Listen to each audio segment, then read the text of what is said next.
Всем привет! С вами Регина, и вы на канале Вегмир. В этом видео я расскажу про хранение и кормление жидкой ржаной закваски, на основе которой готовится бездрожжевой хлеб и квас.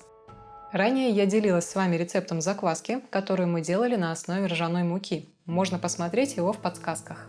Рецептом приготовления закваски из пшеничной муки я поделюсь немного позже. Следуя этим простым правилам, вы получите вечную закваску, которая с каждым кормлением будет набираться сил, и хлеб на ней будет получаться вкуснее и лучше. Ставим лайк и начинаем кормить закваску. Итак, после приготовления жидкой ржаной закваски мы храним ее в холодильнике. Я считаю этот вариант хранения оптимальным. Закваска при этом не требует слишком много внимания. Достаточно подкармливать ее как минимум один раз в 2 недели. К тому же при низкой температуре меньше риск появления вредных микроорганизмов в закваске.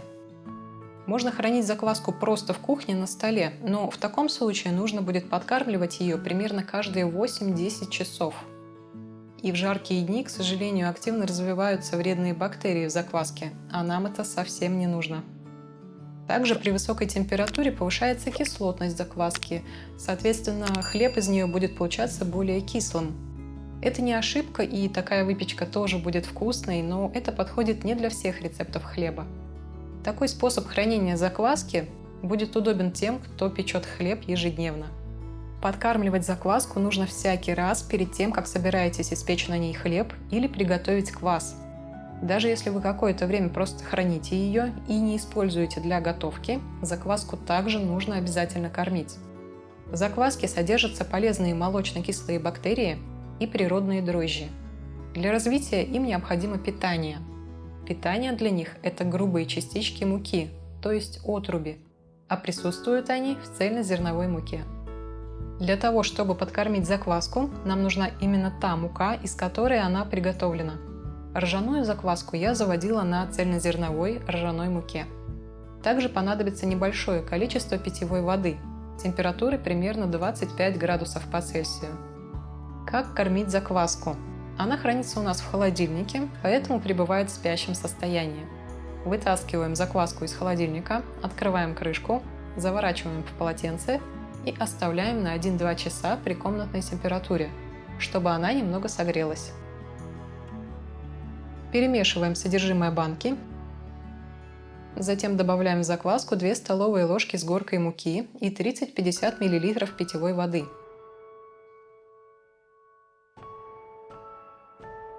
Снова перемешиваем. Консистенция закваски должна оставаться похожей на сметану высокой жирности, поэтому точное количество воды нужно добавлять на свое усмотрение. Оставляем закваску под полотенцем еще примерно на 1-2 часа. Если у вас молодая закваска, то есть вы приготовили ее 1-2 месяца назад, то ей может понадобиться больше времени на кормление – до 4 часов. За это время закваска должна увеличиться в объеме примерно в 2 раза. После этого закваска проснется, и ее можно будет использовать для рецепта хлеба или кваса. Если готовить ничего не собираетесь, то нужно переложить закваску в чистую банку и снова спрятать ее в холодильник. Если же взяли часть закваски на рецепт, то после этого ее еще немного подкармливаем. Добавляем 1-2 столовые ложки с горкой муки и воды до нужной консистенции. Снова тщательно перемешиваем. Перекладываем в чистую банку и убираем закваску в холодильник. Примечание. Если вы готовите много хлеба за один подход, и вам, соответственно, требуется много закваски, то вы можете подкармливать ее большим количеством муки и воды. И в таком случае храните закваску в большем объеме.